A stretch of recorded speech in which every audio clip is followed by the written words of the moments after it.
Welcome, everyone, to, I believe this is episode number 6 of No Party Preference. You don't believe you know. If you know, you know. And if you don't know, you don't. My name's Josh. Episode number 6. Episode number whatever. My name's Josh. I'm here today with Adam. Howdy. And, oh, shit. Really quick, if you like all of our stuff, you can go to GameRageMagazine.com. You can follow us on @GameRageMagazine on Instagram and TikTok, and @GameRageMag on Twitter. You can follow all of them at All Gas No Trash Official, and you can go to our website and our social medias and find out all the other multitude of podcasts that we do if you're interested in a multitude of the subjects that we have available for you to talk about. All right, that's out of the way. A new, efficient, cheap plug, essentially, to get us going. Sweet. So today, I wanted to sort of talk. I wanted this episode. I don't know what it's going to be called yet because I haven't come up with a clever name yet because I'm an idiot. But it's this episode's going to be about communism, and the thing that inspired this episode is someone sent me a video, and they sent me this video that was essentially some individuals that were talking about communism, and it was a joke that someone made that I thought was kind of it was an inherent inaccuracy in the joke, and I was like, okay, well, you know what? Let me delve deeper into communism and just see what the deal is, right? And so the gist of the joke was essentially, oh, you got this guy, like they were talking about people that were defending communism, and then they say, oh, the line of thinking is that, oh, you got this guy, his name's Carl, and he invents this thing called communism. And he's got, I got this recipe for this communism cake or something to that effect. And he's like, we baked this cake. It's going to be the greatest cake ever. It's going to be utopia, all this stuff. He's like, I got this cake, but the recipe says we got to shit in it. So we baked the cake and it tastes like shit. So then we get mad and we burn down Carl's house. And then Billy says, hey, I got this idea. It's a recipe. It's communism to bake this cake. But it says we got to shit in it, so we shit in it, and then it tastes like shit, and we burn his house down, and then we repeat this cycle, right? And the gist of the joke was to say that communism has never worked ever, and I was of the opinion that was kind of a false statement almost, or there were inaccuracies in that. Yes, I get it; it's a joke, but it wasn't genuine because obviously, yeah, that's the communism of essentially the 20th century, being 1900 to the year 2000 or whatever, was not the communism that existed throughout history or the type of communism that existed. These things became named essentially after the person who kind of invented them. Essentially, Karl Marx and I forget the guy's first name is Frederick Engel. Yeah, Engel, right? They're the two guys that are basically looked at as the creators of what is kind of viewed as modern communism. But by the same token, that communism isn't the basic tenets of actual communism. There's a lot more to it. And which it gets the name of whatever the guy is, and then ism after it. That's where you get Marxism, which is Marx's version of communism. You get Stalinism, which is Stalin's version of hell. You get Leninism, which was Lenin's version of communism. And hell, there's even Trotskyism, which was Trotsky's version of communism. And him and Lenin were essentially, co-heads of the original 1917. After the Bolshevik Revolution, they were the two that were basically kind of in charge of the country to a certain degree. Well, Lenin more so than Trotsky. He was but he was a high-ranking member. So to boil it down and say, yes, that joke in principle could be correct if you say, hey, I take this idea of communism, essentially. I have this idea, but I have a new idea. We're just going to take a shit in it. And then another guy says, well, fuck, that sucked. Oh, I got an idea. What if I shit in this? Oh, man, it still sucks. Because we have Maoism, we have, and the statement that communism has never worked is, to me, it's just wrong. Because say what you want about communism, and I'm not advocating for it, even though sometimes I may sound like I am, but the point, I guess, that I'm trying to make in this sense is that you can't say communism has never worked throughout history. There's all these examples of it because every form of governance or government that we've had throughout history has essentially failed, right?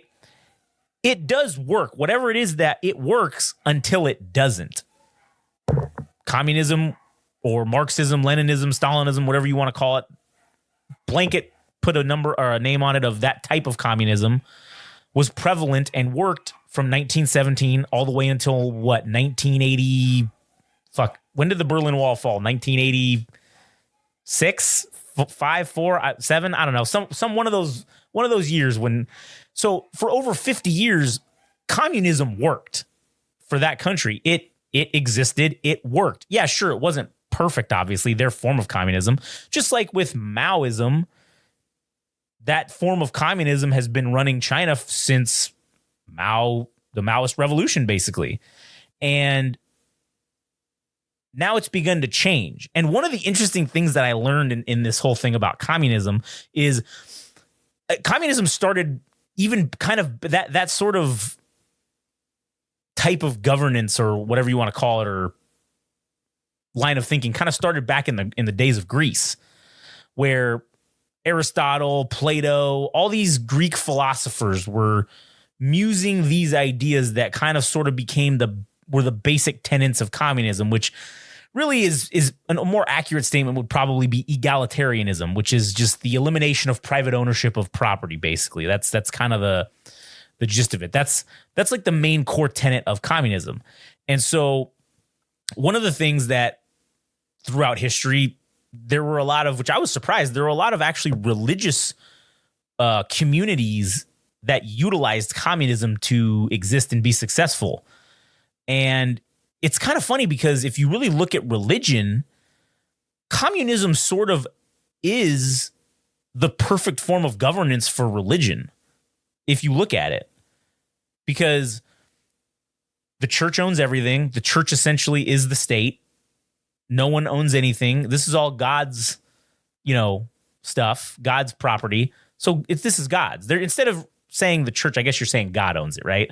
And the church is the vessel through God. So I think that's why in a lot of the early Middle Ages and things like that, when you had these sectarian Christian communes, I guess you want to call them that, a lot of them used these early tenets of communism to govern themselves. And they were fairly successful. I mean, they were able to exist. Now, granted, obviously, it's not perfect, and there are flaws to it, which is why I don't think communism is the answer. Obviously, as I've said before, I think that there are pieces of it that you could maybe use. And it brings me to an interesting point, which when I was really, because again, the modern version of communism, or what everybody thinks of when you say communism, is essentially the Marxist and Engel version of communism, right? That's kind of what everybody really has in their mind. And so when Marx was really, and when they were sitting down and really kind of philosophizing about this new form of governance or whatever they were going to try to create, this utopia, one of the things that Marx was very adamant about was them using it's called the first principle. It's archi general, which is it's like a Greek phrase that basically means like first principle or first tenets. And it's essentially where you break down everything into the lowest form.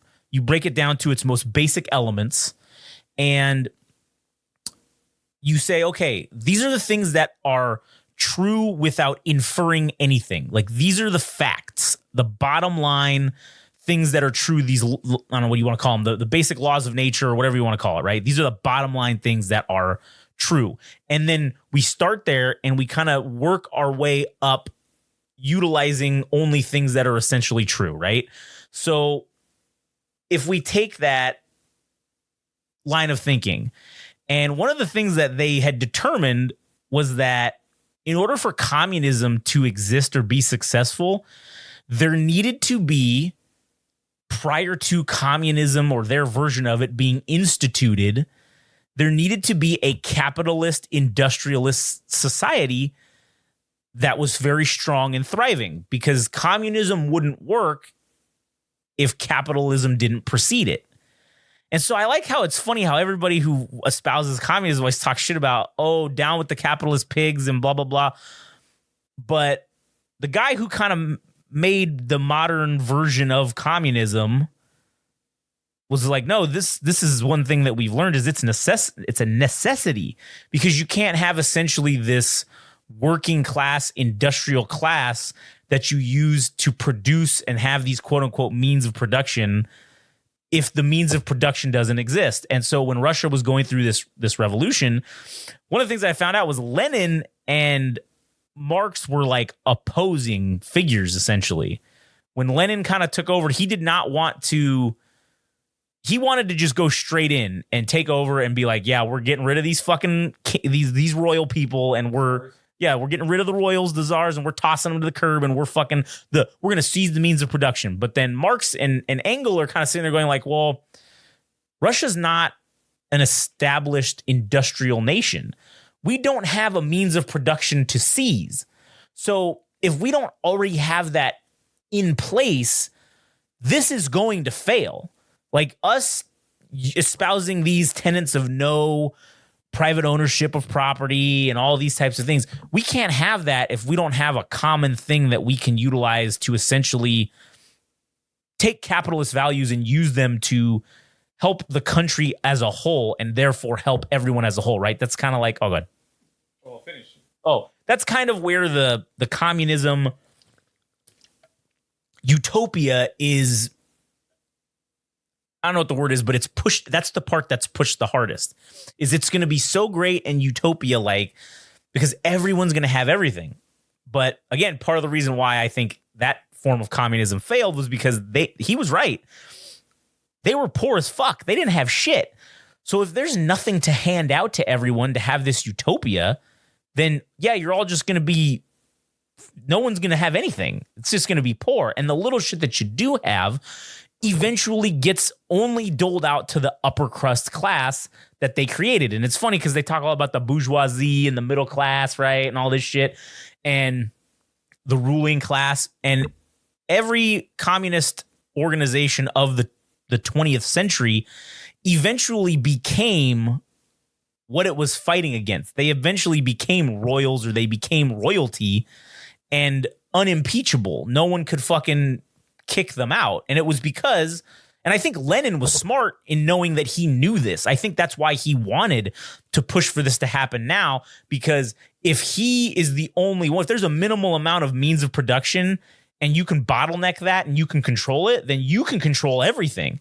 And I think that that's where communism in the end doesn't work overall, or it's eventually overthrown or eventually gotten rid of, because someone basically takes advantage of it and they essentially insert corruption. And yes, I think some of the tenets of communism, if in a perfect world, which obviously we don't live in, I think they could theoretically work if there was no such thing as corruption, or if corruption was not possible.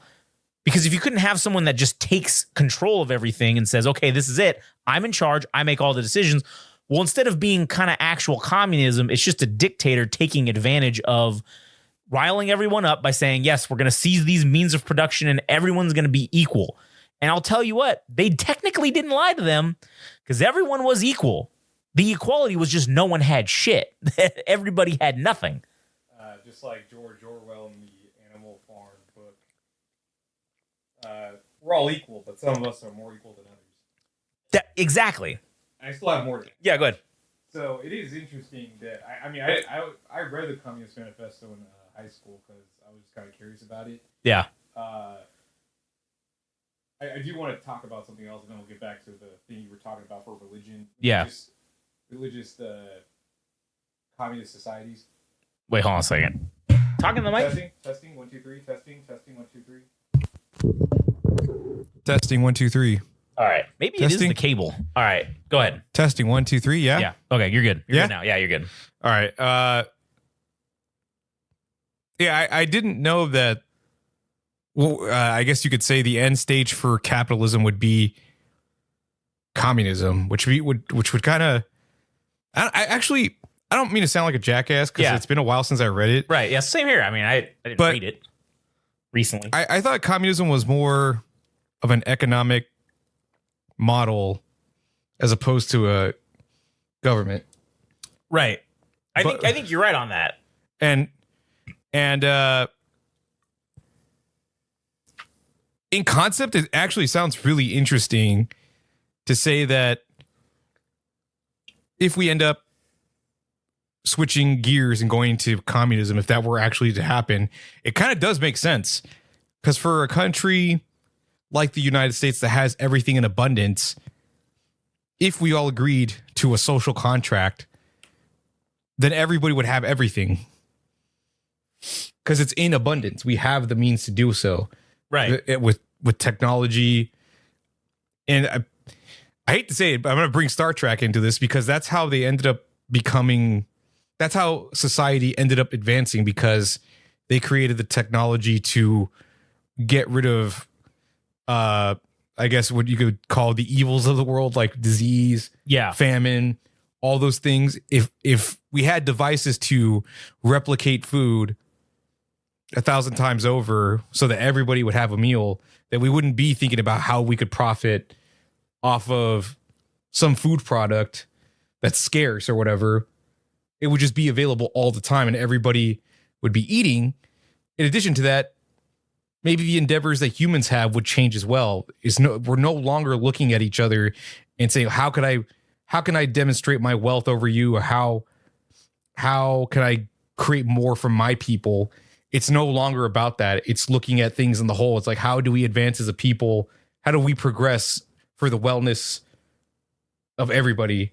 And maybe the potential for that would have been the United States, but we're never going to cross. I don't think we're ever going to cross over to that. But yeah, just really interesting to think about that in concept, I suppose, that I think every country could have the means to create a world like that, but nobody actually wants to do it because we're all in self-preservation mode. We're too fragmented in language and culture to come to some conclusion or come to a mutually agreed upon contract amongst all nations. And it's just, I don't think it'll ever be like that, but maybe there's an alien invasion.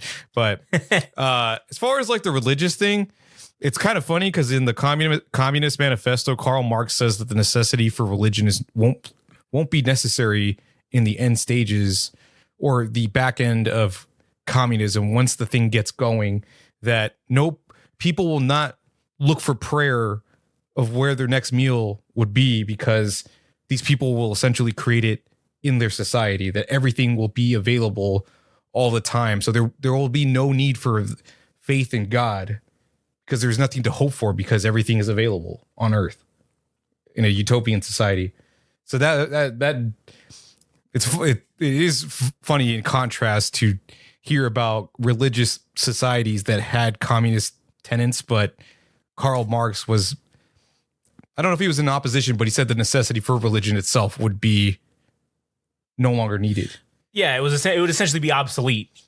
Because if you, and I get it, it makes sense, but I that's one of the things I think he was probably wrong about.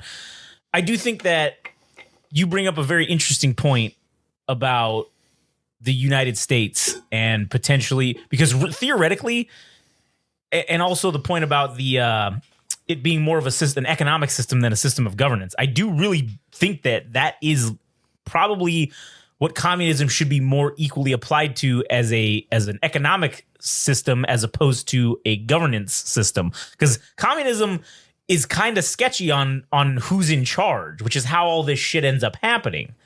I think if you were to maybe take components of that and combine it with maybe democracy or, I don't know, some sort of other form of governance that could be effective, it could work. You could probably get to this utopian society, and it gets to the point of where, like with us here in America, whatever the market cap of America is, like however many trillions of dollars, right? Well, if we just decided to say, hey, one day, okay, no one's got to worry about shit anymore. If you're a farmer, you make food. You do this, you do that, right? Everybody can go about their business and not have to worry about anything because no one's getting any profit anymore. This is it. Whatever, I guess the state, whatever you want to call it, there's no private ownership. Then it becomes, hey, cool. Now people don't have to worry about, like you said, that food, like where the next meal is going to come from, because everybody knows they're going to get food. But after the Bolshevik Revolution, they didn't have food to begin with. So now no one has food. Everybody's pissed off, and everybody's like, fuck this. This sucks. Oh, a new guy comes along and says, oh, I got a different spin on this, and fucking changes it. And then it still eventually sucks because they never built up the means of the production, right? I think China has done the inverse. They started off the same way, but the Chinese Maoism, communism, whatever you want to call it, maybe it's even Xi Jinping-ism now. I think that the Chinese get underestimated a lot, and people forget, and they have short memories, and they don't realize that the Chinese as a culture are like one of the oldest cultures on the planet, have been around for millennia, that still exists to this day. Yeah, you can talk shit about the Egyptians and you can talk shit about the Aztecs. Well, all those things eventually sort of became something else. China has maintained its landmass basically for 5,000 fucking years or even longer. And they're very good about looking at history and learning from it. And they've taken a stance of, they play the long game, right? They play the long con. And they sit back and say, whereas a young country like America's only been around for a couple hundred years, right? 275, whatever the fuck the number is. We look at things of like now. Well, they've been around for thousands of years. They see the history and they see, oh, these things play out over they're thinking about the next 1,000 years already. And I think one of the things that they've learned is they reversed this whole communism thing by saying, hey, we didn't have the means of production, right? Well, shit. Over the last 40 years, they've become essentially the world's manufacturer of everything. Everything gets made in China. Everything is made there. And they now reversely built the means of production, and where they had nothing, now they get to say, hey, when the people start acting up, what do they say? Oh, hey, everybody gets a little bit more. Right? Everybody gets a little bit more. No one has to really worry about shit. Everyone gets a little bit more. Oh, hey, you know what? Everybody gets some more money added into their account this month. Hey, guys, everybody just chillax. That's how they maintain their control. And in China, yeah, that utopian type society, yes, there are poor areas of China. It's not perfect, all right? There are some fucking places that are worse off than, yeah, the Russian state after the Bolshevik Revolution, where they ain't got no food or they ain't got this or that. And yeah, there is a ruling class in China that have a majority of the wealth, but they kind of did it after the fact, and they figured out, cool, now we made the means of production, but we already had seized it. So now we get to control it at this point. And it was them being already in control of the country. And then now obviously we have what we have today, where they screw the little guy. They have a lot of weird fucking shit going on. And again, communism as an economic system, or tenets of it, work. It's the Chinese are showing us that this works as a functional society. So back to the point again about saying how communism has never worked. Well, like I said, that statement doesn't fly because it worked for however many years. And that's how, again, every governance system on the planet's like that. It works until it doesn't. Every economic system is like that. It works just fine up until it doesn't. And to get back to what you were saying about like the religious thing, right? It is interesting to think about that. Whereas if people didn't have to worry about where they were going to get their next meal from, they would have time to explore more things and look into things, right? And maybe people would spend more time looking at the, I don't know, logical fallacies that exist within religion itself. And then maybe that's one of the reasons why religion would eventually just disappear, is because people would have more time to sit there and examine these things and say, hold on, wait a minute. I got some questions. I don't got to worry about fucking how I'm going to eat today, or worry about going and slaving my life away working at some job fucking 80 hours a week. Like, oh, okay, cool. Like, we all, everybody works 20 hours a week or some shit. I don't know what the deal is, but if they have all this time, cool. Like maybe they look into it, and that's why they say, oh yeah, this shit doesn't really make sense anymore. Why are we following this? And that's probably where that line of reasoning comes from. And I think it goes back to that archi general thing of first principle. I'm just gonna call it first principle because it's hard to fucking say that word. It goes back to that first principle thing of boiling everything down to its lowest common denominator or its lowest fact that you cannot deduce. Nothing can be deduced from that. It's like you're not making any assumptions with this fact. Like the table is white, right? That's a fact.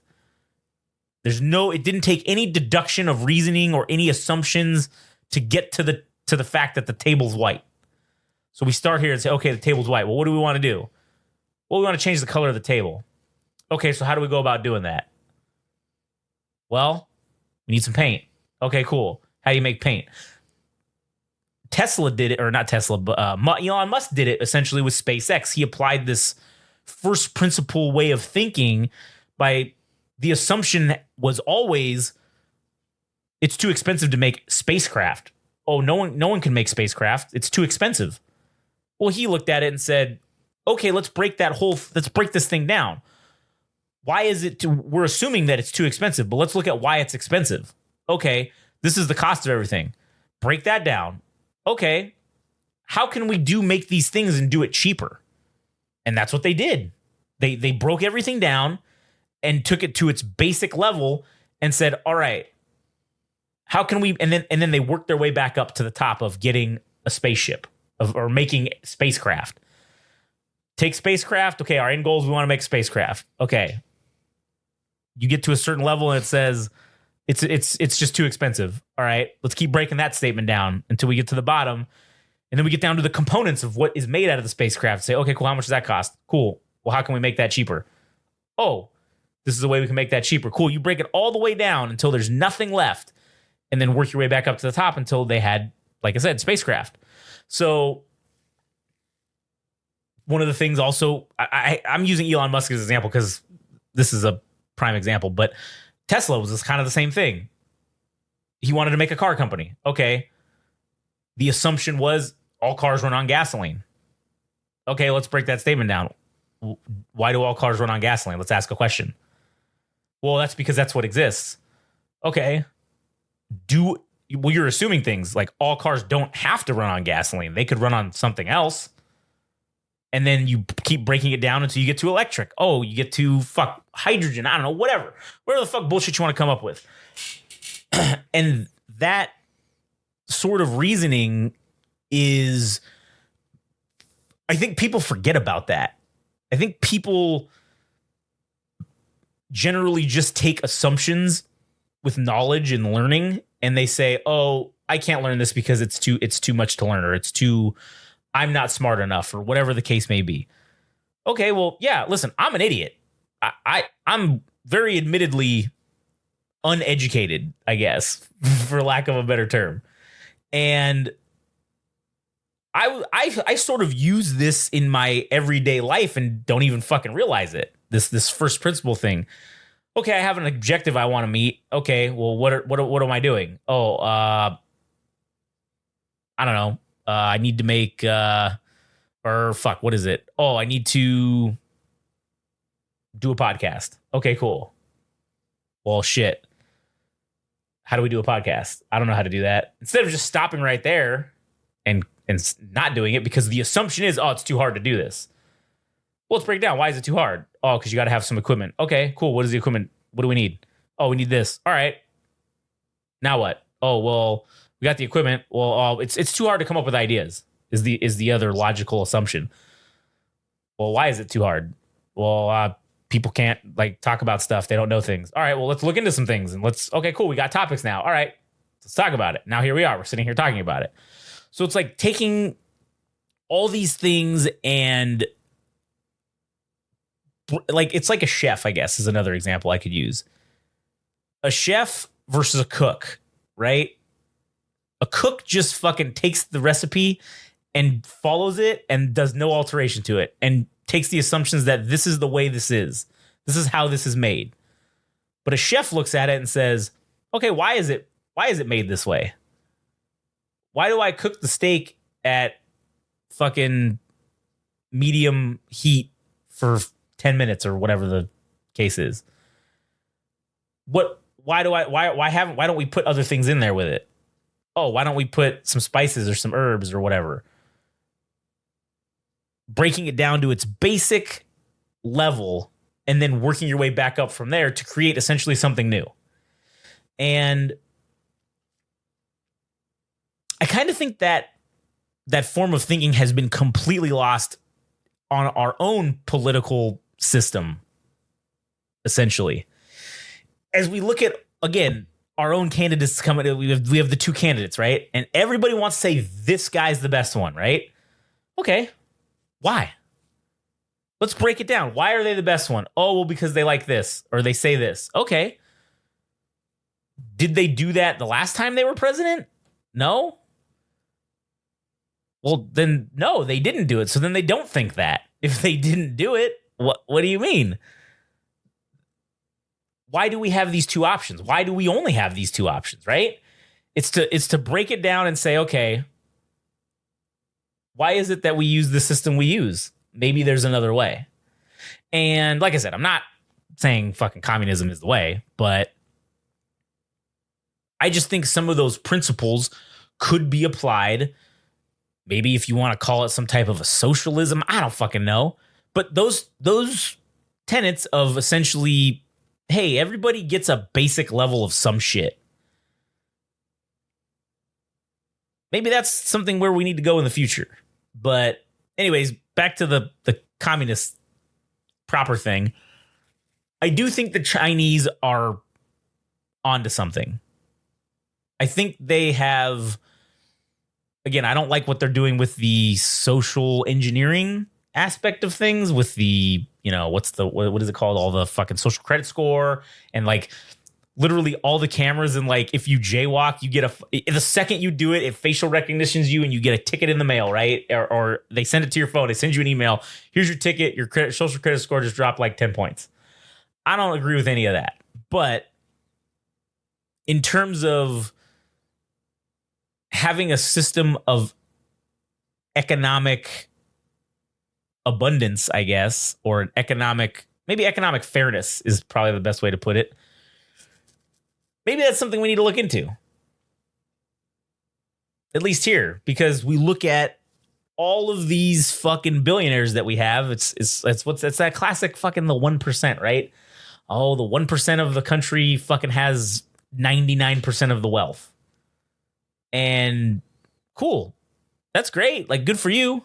But motherfuckers can't eat. Like, no, people can't get medicine. People can't get this. Do you need that much fucking money? I don't know. And then it gets into the whole system of money, the whole talk of monetary value.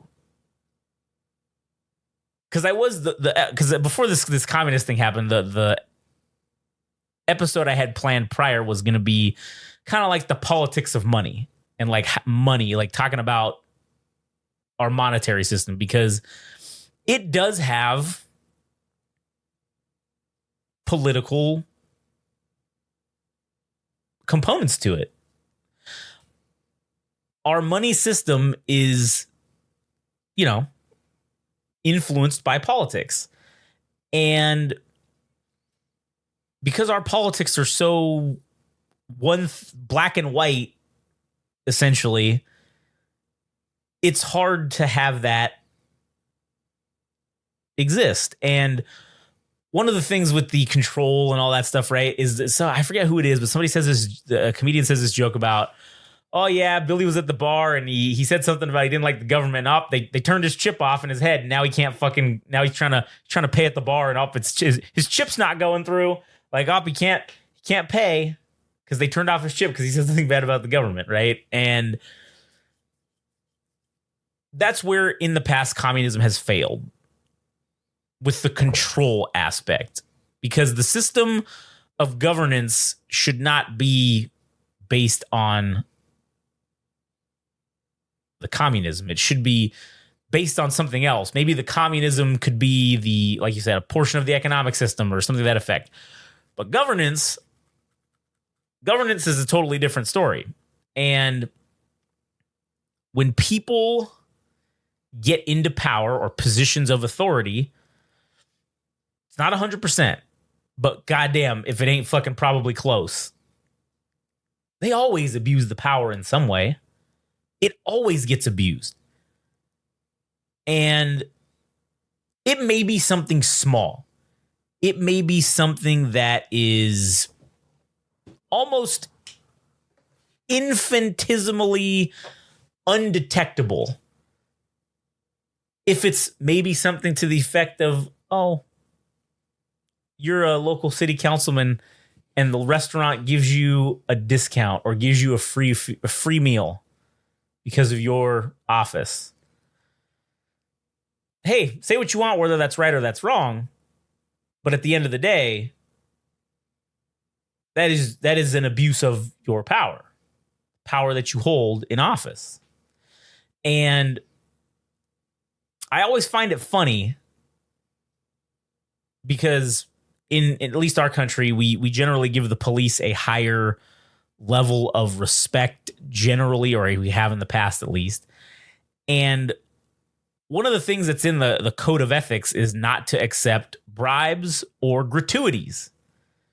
And everywhere you go, they advertise police discounts. Discounts for police, free shit for police. Any of those guys that accept it break the oath that they swear to uphold when they take the job, because that's a gratuity. That is taking a benefit because of your office. That is inherently corruption. Now, it's viewed as something that's so small that no one fucking really cares.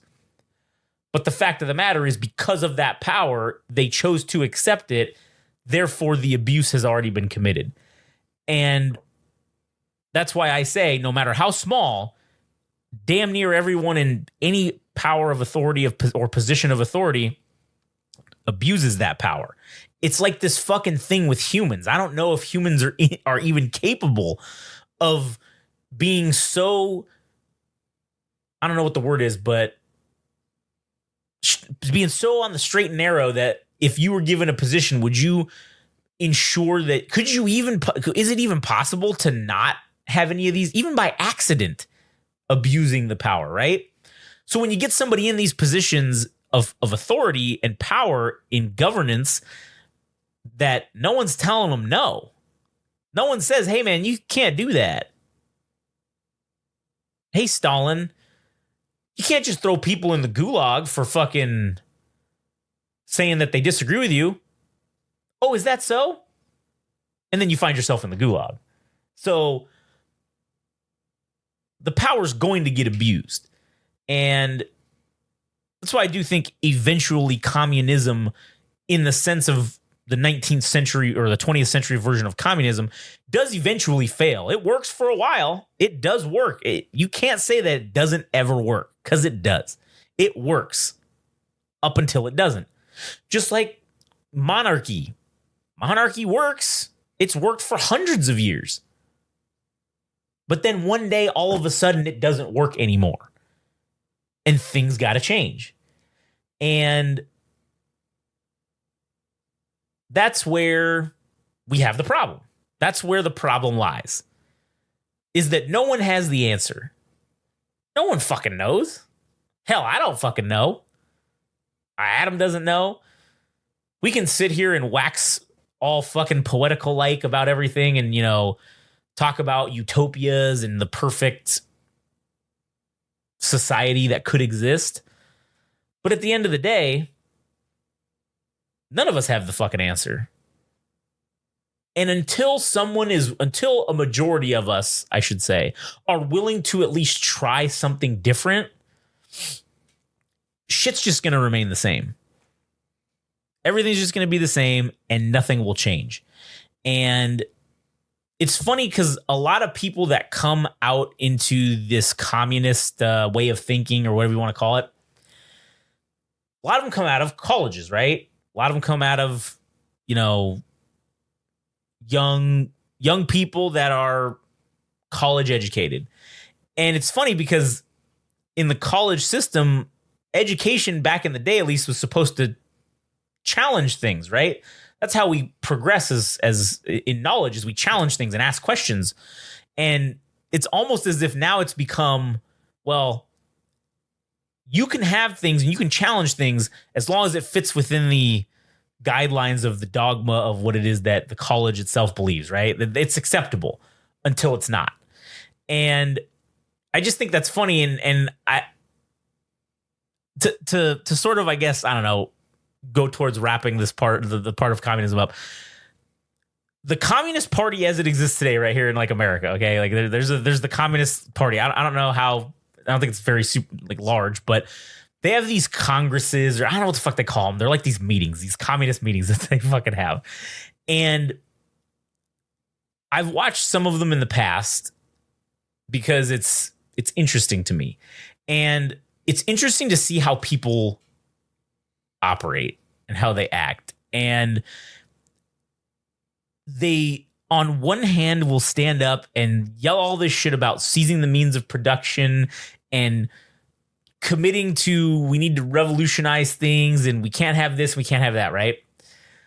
But then the meeting itself gets so bogged down with this weird political correctness where everyone has to bring up point of preference, point of preference, something like that, where they say, oh, point of privilege. That's what it is, point of privilege. And they bring this thing up and it's like, oh, point of privilege. My pronouns are this. I also have a, sound thing or a sound aversion. So like I can't be around loud noises. Oh, I don't like the way this guy said this point. Everything just gets interrupted because they have to be like so correct with their language. And that way of doing things is going to fail because it's so bogged down with everything being curated to the point that, oh, we all 100% agree on this. That, oh, yes, we all can agree that you should be called this, you should be looked at as that. Okay. But if you get so bogged, if you spend so many hours getting all these stupid things agreed upon, then by the end of the whole little convention or whatever they call it, nothing has actually been agreed upon. Nothing has been done. It's like the way Congress fucking argues and they argue about shit for hours and then nothing ever gets done at the end of it, right? And it's funny to see that because they're supposed to be these really progressive, educated individuals that are really the ones who should be asking these questions. They should be the ones, in theory, the ones that are educated on these issues. They should be the ones waxing poetical and philosophizing about society and governance and economics and all these things. But at the same time, they also shouldn't be. And I think if we apply this first principle thing to this specific argument about finding the utopian system of governance and economics and all that, I think if you break it down to its basic level and we really look at the Greek philosophers of old, did any of them have some stupid ass piece of paper that said they fucking graduated from college? Did any of them attend college? I don't think that fucking existed. So we put this barrier to entry for anyone to be able to have any opinion that's relevant to anything, unless you have this a quote unquote education, right? And I think that's where we need to fucking draw the line. And we need to say, all right, just because you got a piece of paper, I'm not knocking anybody that does, but just because you got one doesn't necessarily mean you know what the fuck you're talking about. And I said this, I'm sure this is not an original thought. I'm sure I've heard a version of this somewhere. But when I was having a discussion with someone about this issue, they had said about, oh, well, this person has a master's degree in so-and-so in whatever the subject was. And I said, that's great, but that doesn't mean shit to me. Because if you think about it this way and you break it down to the first principle and you break everything down, at the end of the day, if you look at what that piece of paper means, the guy who got a 70% on everything gets the same piece of paper as the guy who got 100. So in theory, you could be wrong 30% of the time and still get the same piece of paper that says you know what the fuck you're talking about. So when you put that into perspective, and I think about things that way, it really opens up my mind of getting back to the first principle line of thinking. Why aren't we questioning things more? Why are we accepting the dogma that exists for any sort of topic or any sort of line of reasoning? Why don't we question the basic facts that are claimed to be the basic facts of why things are the way they are? And until we start questioning those things, nothing's ever going to fucking change. So I'm not sitting here saying, oh, fucking college is useless and blah, blah, blah. I'm not going to be one of those guys, right? But all I'm saying is break it down. And when someone tells you, oh, I'm an expert on this issue because I have so-and-so piece of paper, maybe they actually aren't that much of an expert. Something to think about. I claim to be not an expert on anything. I read about stuff, I analyze it, and really kind of like what that fool Joe Rogan says, I kind of just am good at memorizing things and regurgitating shit that smart people have already figured out. And then I can kind of reduce down to there or deduce things down to there. And in terms of the coach versus the steel player argument, I think we're all kind of like on a spectrum there somewhere. I might take some things where I steal some plays, and then I also maybe break them down and fucking figure out how we can innovate in a new way. And sure, I might not be right, but at least I'm doing something. At least I'm thinking about it. So I challenge everyone out there to take things one step at a time. And when you really are dug in on a position or a side, really sit down and break it down to the basic principles of why you believe what you believe. And then ask the questions of, okay, why do I believe this? Because of A and because of this fact A. Okay, well, why is this fact A? Well, actually, I'm assuming things because fact A. This fact A actually turns out to not be fact A. There's 10 other facts that went into me having assumption A. So let's break down each one of those facts and let's go through them one by one until we get to the point of, okay, cool. I understand why I believe this now. I've broken it down. And maybe some of your minds will get changed because I'm not out here trying to change minds. That's another thing. I ain't out here trying to change nobody's mind. I get it. If you drink the Kool-Aid, you drink the Kool-Aid, man. I'm not drinking in, man. I'm not gonna change your mind. But at the very least, having this line of thinking can maybe help you justify your own reasons for why you believe what you believe. When before, maybe you just believe it because, oh, this is what I was told to believe. And sometimes that's what it is. You break shit down and realize, fuck, man, I've just been told by someone else this is what it is all along. And then when you look into it, it turns out to be maybe that wasn't all the way true. So, anyways, do you have anything to say about any of that? Or any opinions on anything? I did have something to talk about. Indeed, let's hear it. For the why communism is still present in China. Oh, yeah. Feels like it's already been too late. Nah, fuck it. Do it. But I do think that because of Eastern culture, because it's embedded in their culture to begin with, that they don't look at themselves as individuals, but they see things as a whole. You know, when you go to college, if you're part of a Far East culture, that you are looked at as now you get to help out. The responsibility of holding it down for the family is passed on to the next generation. So if you are in a family and you're the son or the daughter or both, that you as the father and mother are saying that you guys are going to be the ones that succeed further than we have.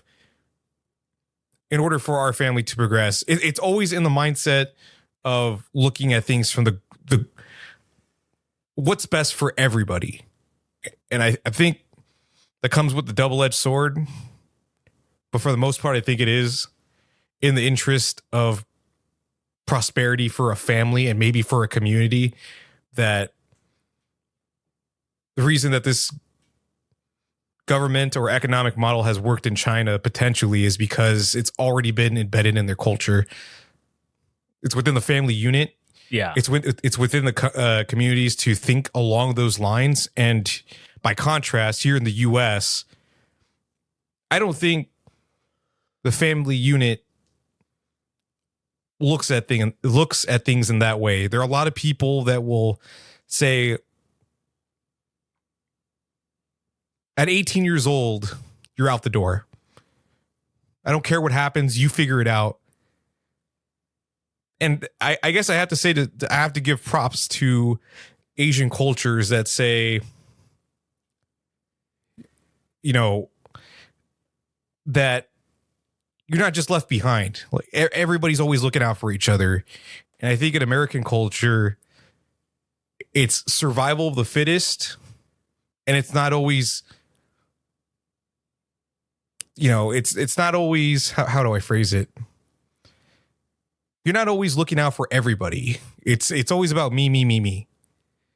And that kind of mentality or behavior within your own family and societies and communities within our own country maybe have not afforded the opportunity for communism. Not that I'm saying that we need to have those things, but in concept, it is nice that if we don't have to worry about food or clothing or housing and water, if all those resources are afforded to everybody, then we're not looking to step over people, and we're not looking to become the top of the pecking order within the family. Everybody's just looking at what could we do to help everybody. And as I'm already saying, I'm not trying to create an argument for communism, but there are things that exist that it's just looking at things from a humanitarian or a human perspective to think that we should all be looking out for each other all the time. And it's easy for me to say that because inside, deep in my heart or deep in my mind, wherever it is, both, that I say that and I think I mean it. But deep down, there are parts of me that want to be better than some people, or that I want to succeed more than other people, or that I want to have more than other people. Because that's what I know, dude. That's what I know living here in the US. Unfortunately, that's the programming. And I'm working on that. But I think even with like Game Rage, even though I do think in that way, I think we're also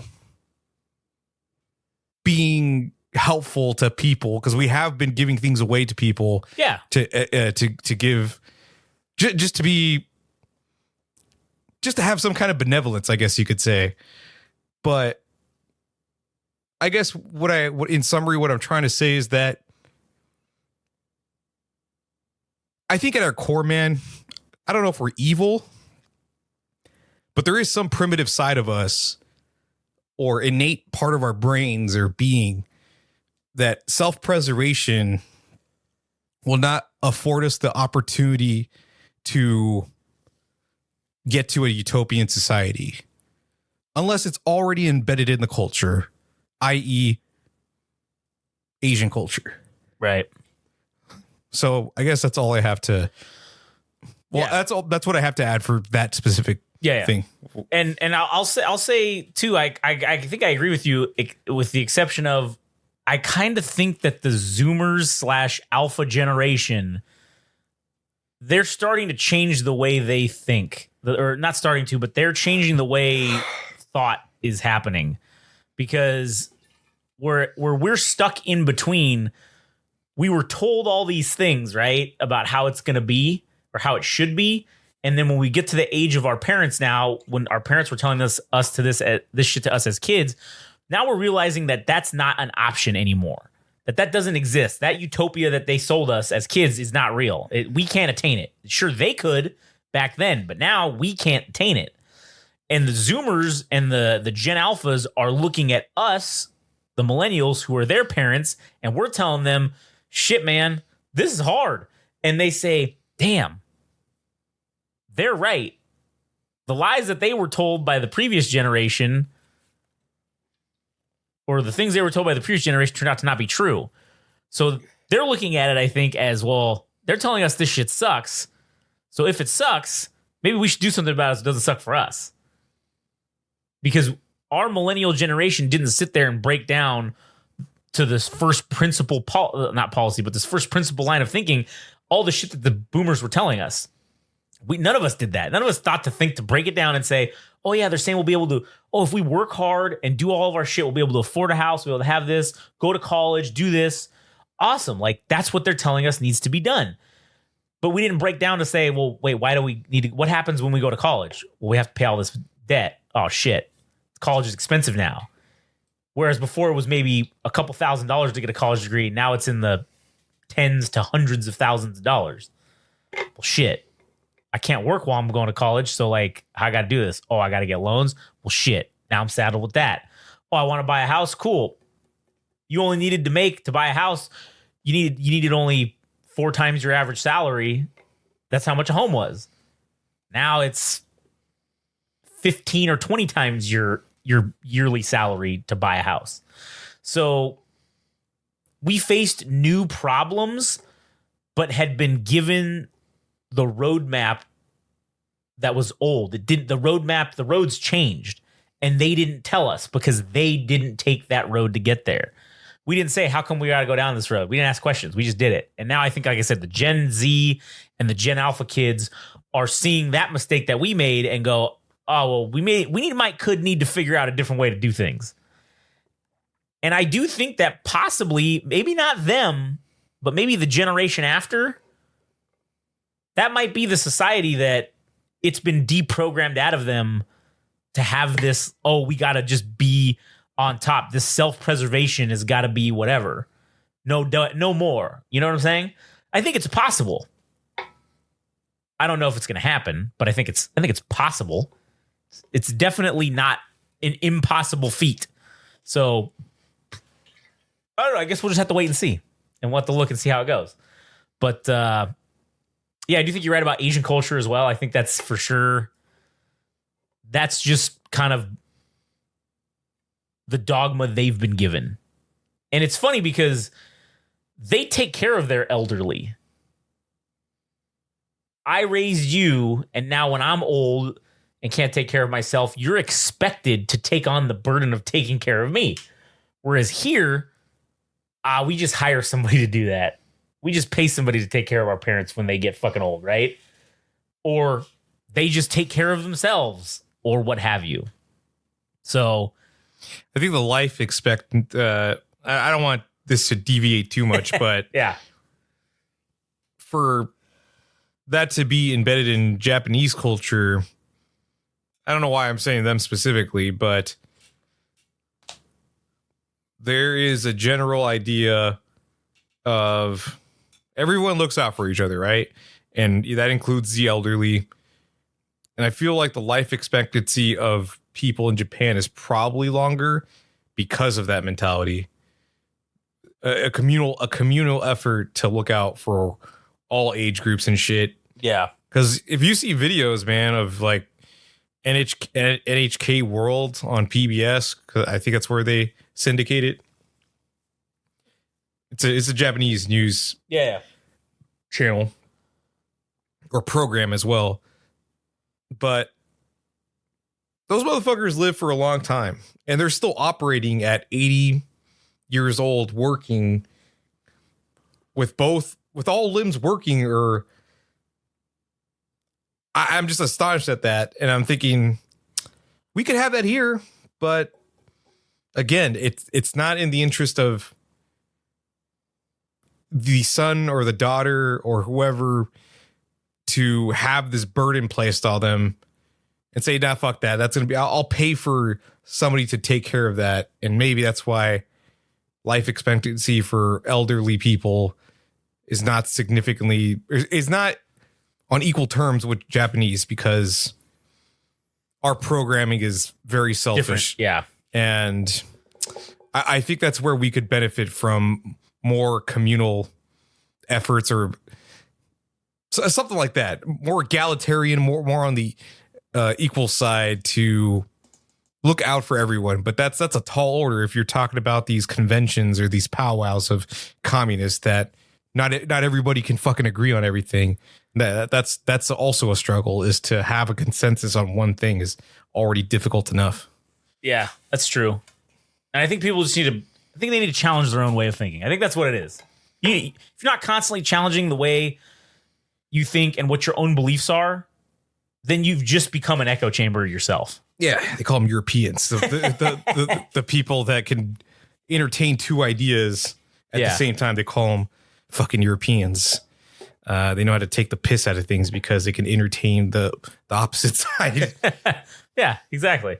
So we're fucking stupid. That's the other problem. That's the other problem. United States, we're stupid. Yep. True story. So, anyways, well, I think that's pretty much all I had to say. Fucking A. That was a good one. I like that. All right. Well, shit. Thank you guys for listening to this episode of No Party Preference. And if you want to listen to all of our other stuff, you can listen at GameRageMagazine.com, which, not that many people go to. But hey, that's fine. If you have a podcast preference app of your choice, you can go there and listen to any of our podcasts, such as All Gas, No Trash, the music one, Anime Syndicate, the Buttfuck Nowhere Show, which is just about us as Game Rage, the meta podcast, and the just random buttfuckery. Central Unintelligence, the Central Unintelligence podcast, which is global events and geopolitics. Chirping from the Pine, the new and very popular, with the dozens and dozens of Chirpinites that follow the Chirping from the Pine sports podcast. We got Game Rage Movies and TV, talking about, that's obvious, Game Rage Wrestling, pro wrestling, Panel to Panels, comics, Team Killing Glitch Tarts for video games, and Without Censor, the Game Rage interview podcast, which we will have we have several excellent interviews lined up. Several. Don't say couple, several. No. We have one interview lined up. Under promise, over deliver. There we go. I'm saying couple because we don't know for sure, but yeah, we have at least one that's fucking gonna be good. So stay tuned for that. Anyways, all right, well, that'll do it for us. So thank you guys for listening, and we will catch you on the next one.